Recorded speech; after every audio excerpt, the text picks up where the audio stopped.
तो नाज़रीन, आज मैं आपको बताऊंगा इस HUD के बारे में। ये HUD होता क्या है। तो आपकी फ्रंट स्क्रीन पे इस तरह स्पीड लिखी आती है।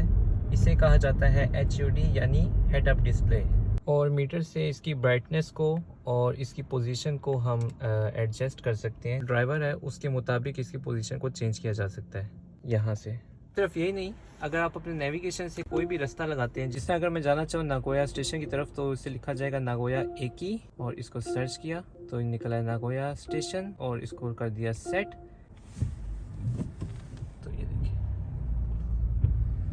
तो अब क्या होगा कि मेरी फ्रंट स्क्रीन पे इस तरह मुझे गाइड करेगा कि आप यहाँ से 200 मीटर के बाद आगे से लेफ़्ट हो जाएं।